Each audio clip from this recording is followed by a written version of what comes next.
नमस्कार, स्वागत है आपका। आप देख रहे हैं अपना बिहार। मैं हूं आपके साथ सुमित झा। खबर बांका से।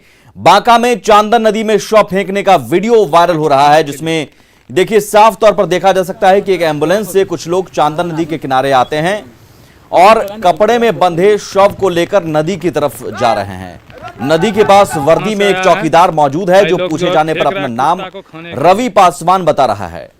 जब उससे इस बारे में पूछा जाता है तो वो तैश में बड़ा बाबू से जानकारी लेने को कहा है। एक वीडियो में मौजूद लोग शव को बौंसी थाने का बता रहे हैं। ये वीडियो सोशल मीडिया पर वायरल हो रहा है। न्यूज़ 18 इसकी पुष्टि नहीं करता। नदी में जलाना नहीं है, हमको खर्चा नहीं दिया है, तो आप ही जरा सोचिए और इंसाफ कीजिए।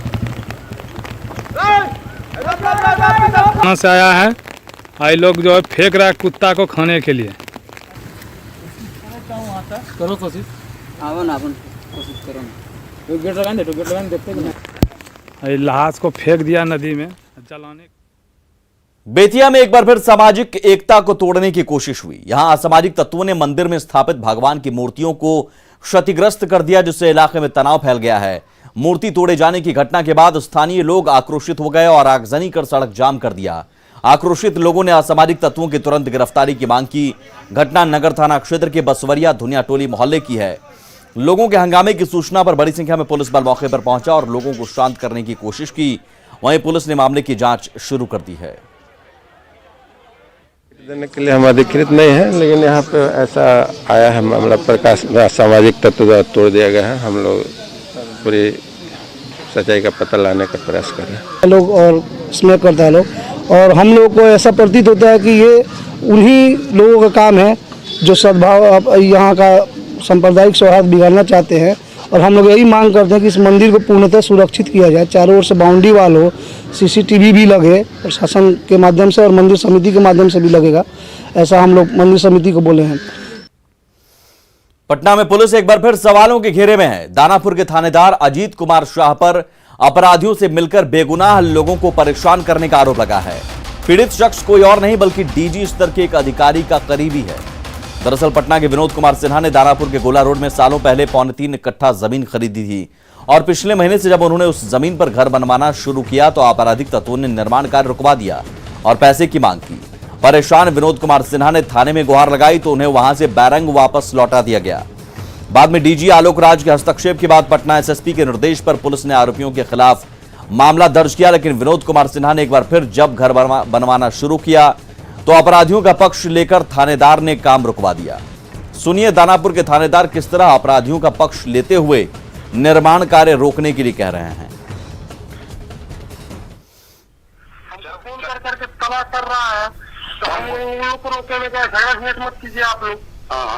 नहीं तो हमको भी बता रहे हैं, हमको DG साहब बोले, आलोक राज जी बोले, SSP भी उस दिन बोले कि आप काम शुरू कीजिए। हम उनके आदेश से समझिए हम सब पेपर वो बात नहीं, जमीन का SDM का हम लोग जमीन का व्यवस्था का मालिक SDM है और ब्लॉक है। SDM जब उस समय परिवार का हम लोगों का चल रहा था, ये बात हम लोग अच्छे तरह से उठाए थे कि दोनों में से कौन व्यक्ति काम करेगा। दोनों ही व्यक्ति काम करना चाह रहा है तो SDM साहब बोलेगा दोनों में से कोई काम नहीं करेगा, रहने दीजिए, देखिए कि क्या क्या आदेश निर्देश निकलता है। इस बीच सर अगर आप मान लेते आप काम करें या वो संजय सिंह जाके काम करे तो सफल तो होगा। अच्छा, ये आपको कौन बोला कि काम रोकने के लिए? यहाँ से फोन कर रहा है, 2-3 आदमी फोन कर रहा है कि यहाँ पर काम हो रहा है। तो हमको तो बताएंगे, SSP साहब को बोलेंगे हम और DG साहब को बोल देंगे कि दोनों ही पक्षों का जब दाखिल खारिज काबिज हो गया तो आप कौन करेगा? ये SDM साहब करें। SDM साहब पे संपर्क कर लीजिए। SDM साहब जो है किसी को हमको रोक लगाए हैं क्या, बताइए आप भी? क्या जमीन पे काम नहीं करने के लिए रोक लगाए क्या? बात आप नहीं समझ रहे, रोक कोई नहीं लगा रहा किसी को, लेकिन हम लोग मान लेंगे झगड़ा झंझट होगा तो फिर हम क्या करेंगे? हम लोग क्या करेंगे? ये तो झगड़ा झंझट, ये तो बदमाशी हो गया ना उसका। और पुलिस के रवैये से न सिर्फ विनोद सिन्हा और उनके परिवार के लोग बल्कि उनके पड़ोसी भी डरे हुए हैं। तो हम लोग जो है FIR करने गए, उस समय FIR करने लगे तो FIR लिया नहीं गया उसमें। तो फिर DG साहब से हम मिले, DG Alok Raj sir, DG Alok Raj से मिले। उसके बाद जो है वो हमको SSP के यहाँ भेजे। एसएसपी के यहाँ भेजे, तब हमारा जो है वो थानेदार जो हैं वो हमारा एफआईआर लिए। उसके बाद जो है इन लोग बोले कि आप काम लगाइए, तो हमने काम शुरू किया। समझिए काम बालू उलू भरे तो उसमें कोई ऑब्जेक्शन नहीं आया। उसके बाद हम ईटा बालू सब गिराने लगे, काम शुरू किए। तो थानेदार जो इंस्पेक्टर हैं वो हमको फ़ोन किए कि आप काम क्यों लगाए हुए हैं, जो उन लोगों का फ़ोन आ रहा है।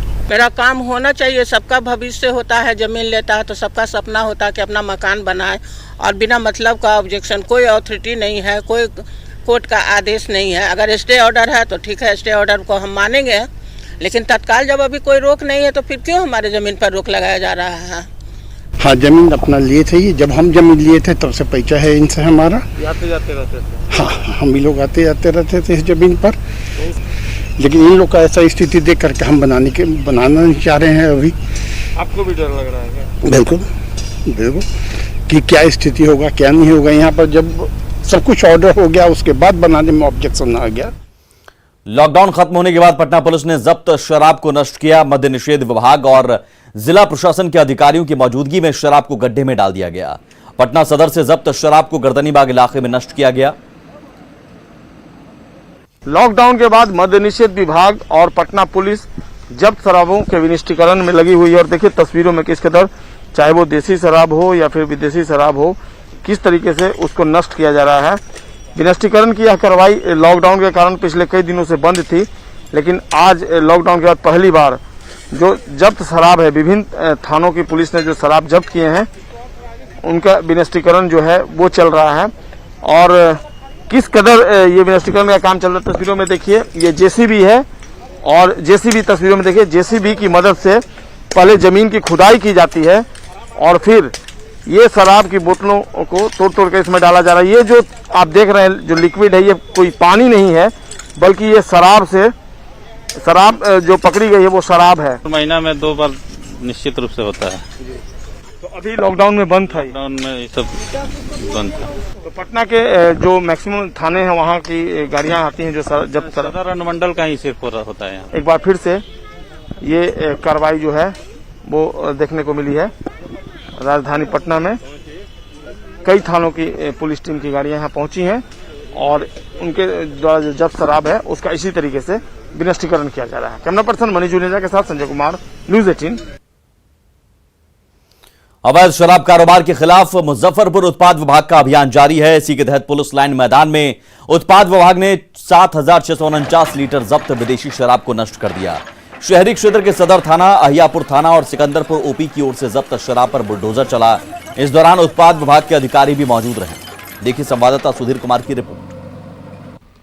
बिहार में शराबबंदी है और इसलिए पूरे बिहार में शराब के खिलाफ लगातार मुहिम चल रहा है। कई जगह शराब पकड़े जा रहे हैं और भारी मात्रा में शराब पकड़ने पर उन्हें हैंडल करना मुश्किल होता है, क्योंकि स्टोरेज की अपनी कैपेसिटी होती है।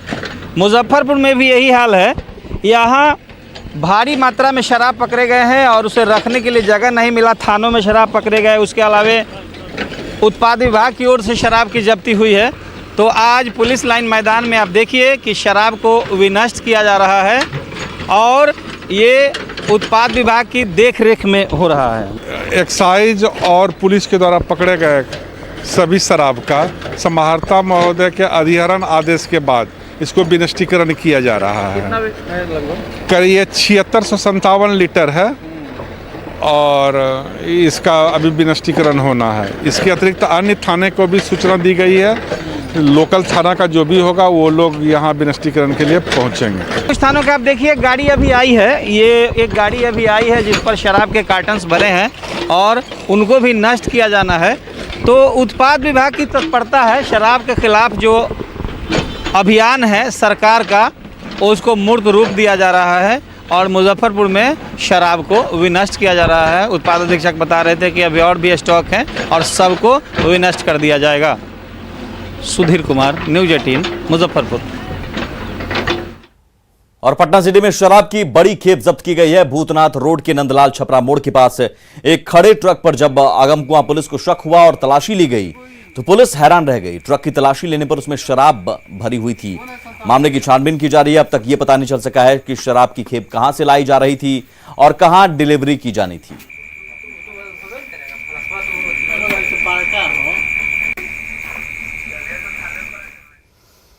बिहार एनडीए में जारी खींचतान पर जेडीयू अध्यक्ष आरसीपी सिंह ने दावा किया है कि बिहार में एनडीए की सरकार पूरे 5 साल तक चलेगी।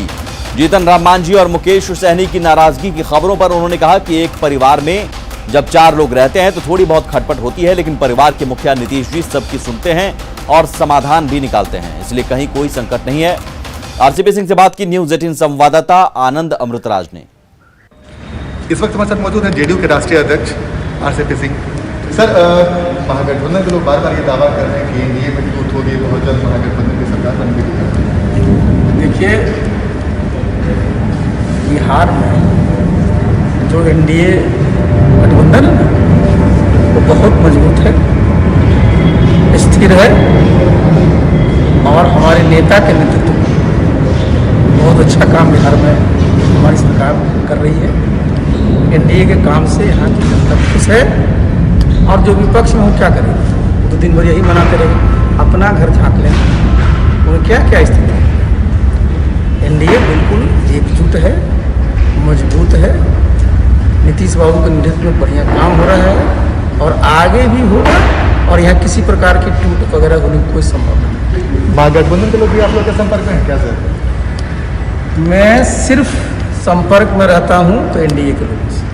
अच्छा, क्योंकि आपके भी गठबंधन के सहयोगी दावा कर रहे हैं कि महागठबंधन के कई लोग एनडीए के संपर्क में हैं। देखिए, मैं तो अपनी बात कर रहा हूँ, बहुत सारे लोग होंगे जिनसे लोगों के रिश्ते होते हैं, पुराने संबंध होते हैं, पुराने सबका अपना अपना कनेक्शन होता है, ये तो होते रहता है। लेकिन जहाँ तक हमसे पूछ रहे हैं तो मेरा सिर्फ जो है जो भी संबंध रहता है वो एनडीए के साथ ही रहता है। तो यानी कि सर एनडीए में कोई खटपट नहीं है? कई बार मांझी जी के बयान, कभी मुकेश सहनी के बयान। देखिए, आप अपने घर में रहते हैं, आप 4 भाई, कुछ कुछ चलते रहते हैं और घर में अपनी बात को लोग करते हैं, लेकिन जो हमारे घर के मुखिया नीतीश बाबू वो सबकी सुनते हैं और फिर सबके हित में बिहार के लिए और देश के लिए, समाज के लिए जो बेहतर होता है वही करते हैं। यानी कि एनडीए की सरकार सर पूरे 5 साल तक आराम से चलेगी, इसमें कोई दिक्कत नहीं? बिल्कुल ही नहीं, स्पष्ट रूप से चलेगी।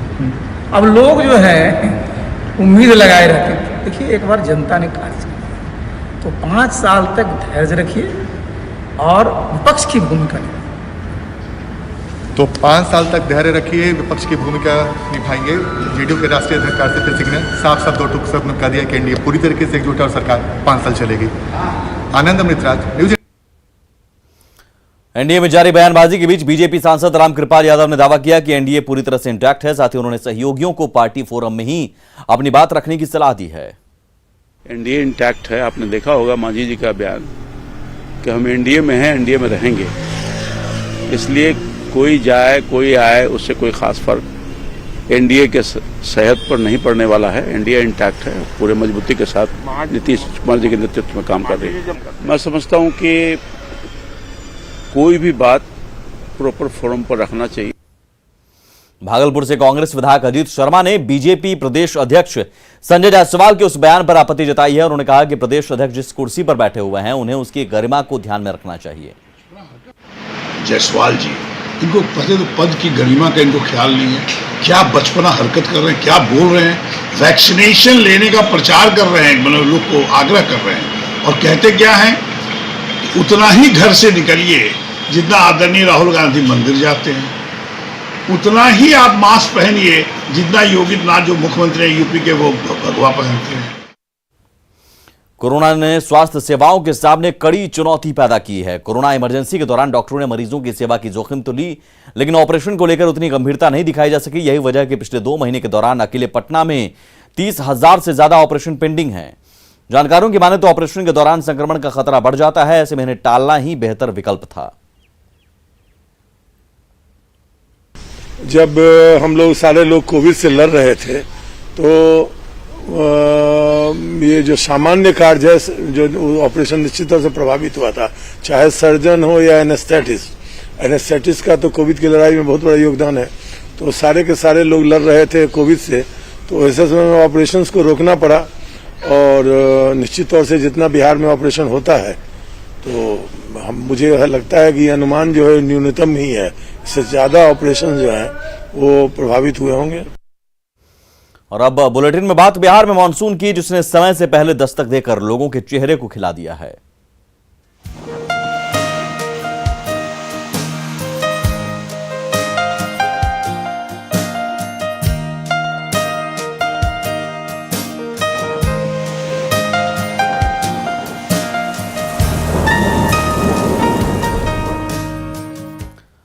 मानसून का असर जमुई में दिख रहा है। यहां रात से ही रुक रुक कर बारिश हो रही है। आसमान में यहां काले बादल छाए हैं। बारिश से लोगों को गर्मी से राहत तो मिली है, लेकिन जनजीवन अस्त व्यस्त नजर आ रहा है।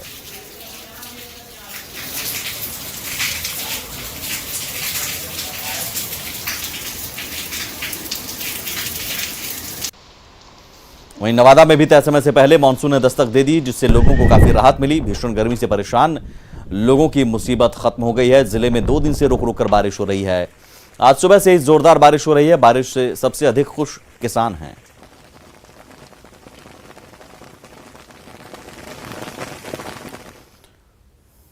पूर्णिया में आज सुबह से ही मानसून की बारिश हो रही है। बारिश से लोगों को गर्मी से राहत मिली है। हालांकि किसानों के लिए कुछ राहत तो कुछ आफत दोनों है। किसानों का कहना है कि बारिश से मूंग और मकई की फसल को नुकसान पहुंचा है, हालांकि धान की फसल को फायदा होगा। पूर्णिया के मलडीहा में किसानों से बात की संवाददाता कुमार प्रवीण ने। मानसून की पहली बारिश आज हो रही है।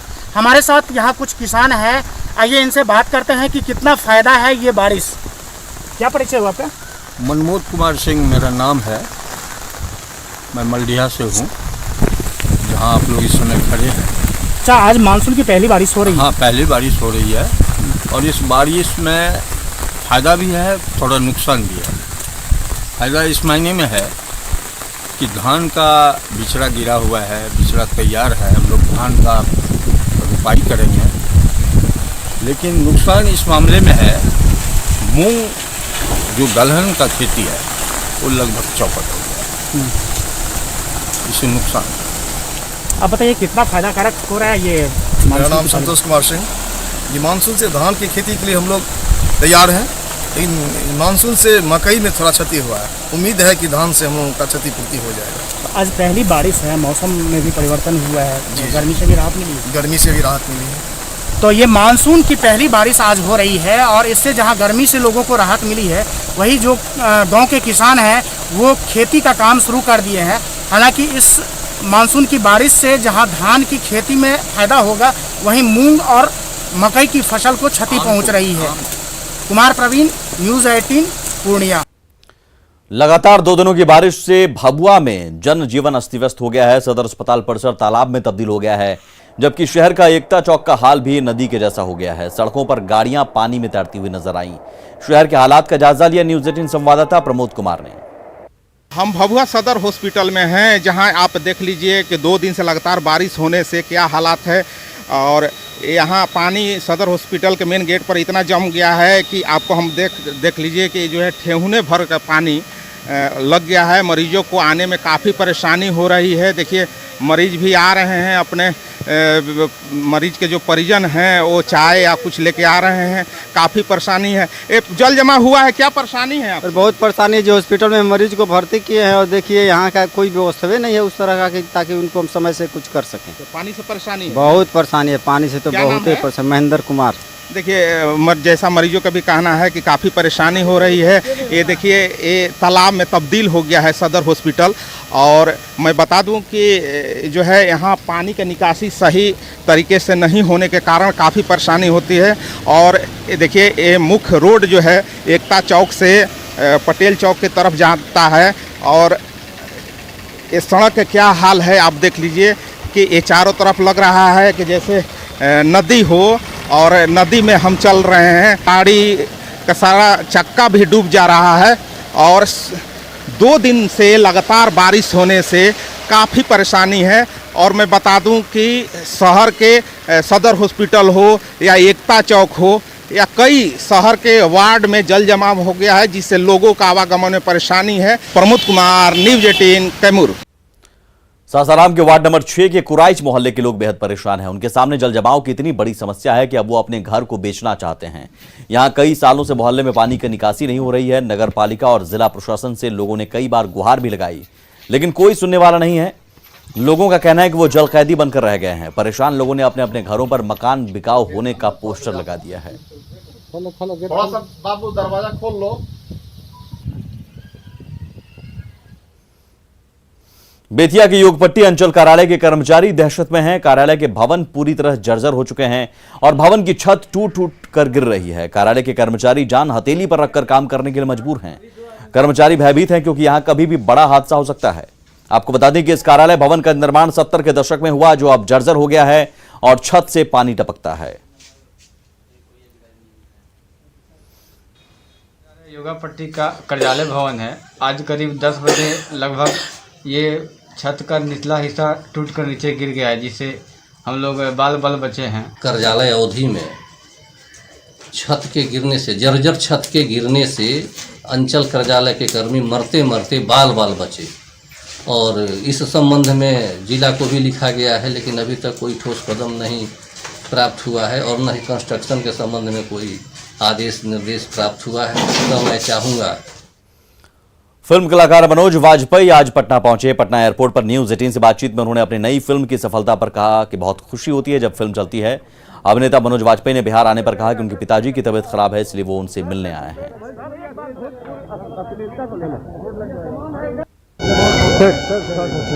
आपका एक मूवी आया है फैमिली में, हाँ जी, वो बहुत प्रचलित है, बहुत चर्चे में चल रहा है, उससे आप क्या कहेंगे?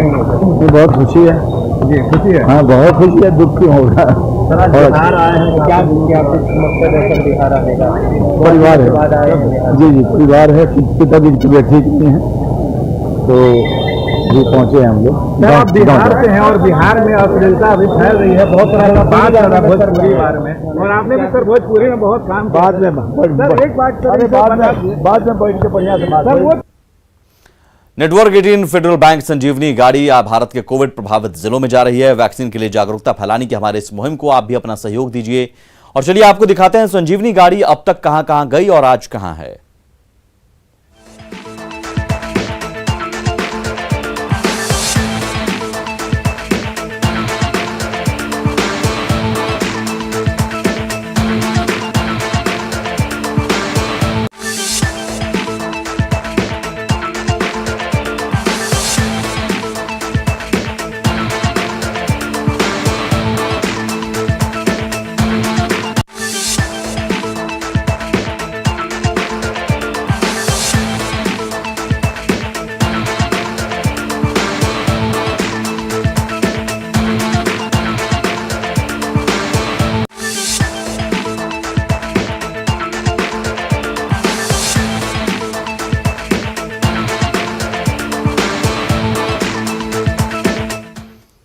और इसी के साथ अपना